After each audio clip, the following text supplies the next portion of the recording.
E aí, turma, tudo certo? Hoje eu vou falar com vocês sobre o conceito de inovação. Esse vídeo aqui é para responder o que é inovação e por que as pessoas falam tanto em inovação e como é que a gente pode definir isso para uma empresa, para um produto, para as pessoas e suas diferenças entre inovação ou criatividade. Então, vamos direto para o resumo para eu explicar para vocês. Criei esse resumo sobre inovação. A inovação, ela geralmente surge através de uma ideia, mas uma ideia necessariamente não é uma inovação. A ideia ela pode se transformar em um produto. Esse produto também não necessariamente é um produto inovador, que pode se transformar em um novo sistema e, por último, pode desenvolver uma empresa. Então, para eu conseguir definir o que é inovação, eu preciso compreender que a inovação ela gera valor para a sociedade. Pode ser um valor econômico, ou pode ser um valor social. E nunca a inovação vai ser um atributo pessoal. Aqui a gente poderia daí definir como se fosse criatividade. Mas, então, você sabe o que é inovação?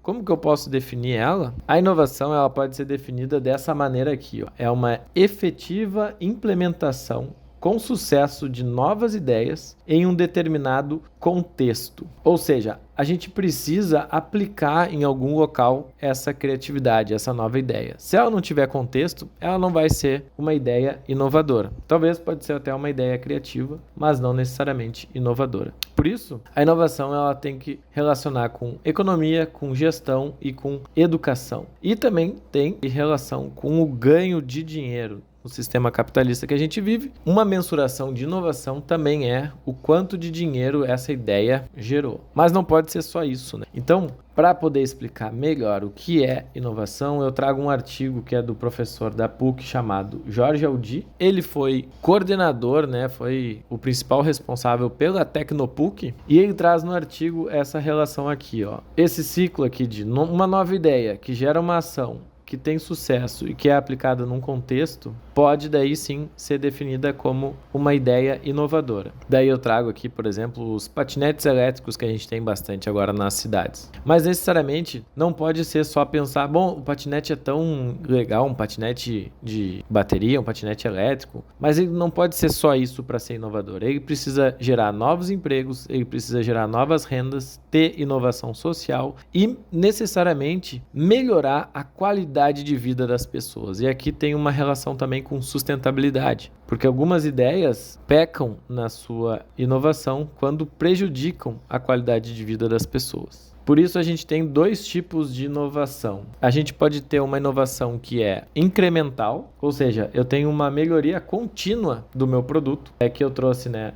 um computador que vai evoluindo até chegar num computador menor ou num computador mais eficiente. E isso mantém o mesmo patamar tecnológico, não é algo tão disruptivo. E a melhoria dele no seu desempenho, ela é sempre incremental. Então, esse seria o gráfico para explicar um desempenho de uma inovação incremental. Ele vai subindo mais ou menos de forma linear. Já a inovação disruptiva, ela faz uma ruptura com os paradigmas anteriores. E daí eu trago aqui, por exemplo, um computador versus uma aplicação em realidade virtual. Essa mudança de paradigma vai gerar um gráfico que ele é exponencial, ou seja, eu estava indo aqui numa inovação incremental até um certo ponto onde eu crio uma inovação disruptiva e o desempenho dessa ideia, ela muda totalmente os paradigmas anteriores, mudando daí a tecnologia, mudando as relações de uso, mudando até de moral, de costume e de como as pessoas interagem com os produtos. Mas para deixar isso mais tangível para vocês, eu trago exemplos do Raymond Loewy. Não sei se vocês conhecem esse cara aqui, mas ele foi um dos designers mais importantes da história. E Raymond Loewy foi um designer francês naturalizado americano que viveu lá pela década de 50 nos Estados Unidos. Ele tem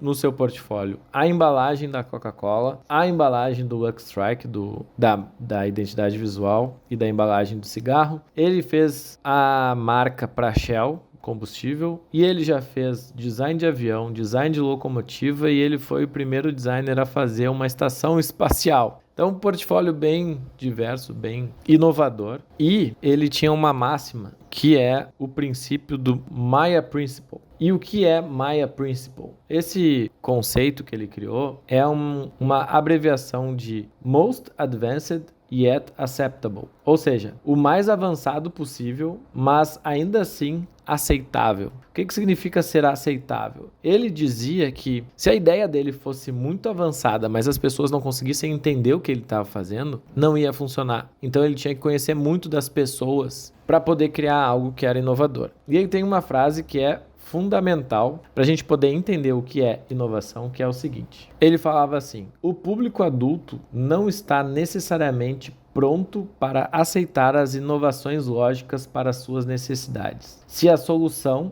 implica em um desvio muito grande do que foram condicionados a aceitar como norma. Entenderam? Para explicar um pouquinho mais, a gente pode pensar em carros autônomos. Se vocês já viram algum vídeo de carro autônomo, tem o assento, tem o volante e daí tem o carro convencional e fica aquele volante girando e o carro vai pegando as pessoas, vai entregando as pessoas nos locais. Mas é um carro autônomo. Só que ainda assim existe um volante, existe um local para sentar. E por que existe isso? Porque se a inovação de um carro autônomo fosse muito fora da norma que já existe, isso geraria um desconforto entre as pessoas. E daí essa solução, ela seria muito desviante daquilo que as pessoas aceitam como norma. Por isso o Maya Principle é tão importante para que a gente possa entender o que é inovação. São ideias que funcionam em um contexto, que funcionam para as pessoas e que funcionam para aumentar a renda, aumentar a qualidade de vida e trazer inovação social para as pessoas. Se a gente não tiver isso de forma consciente, talvez seja só uma ideia criativa, mas que nunca vai sair do papel. Recomendo que vocês pesquisem sobre esse grande designer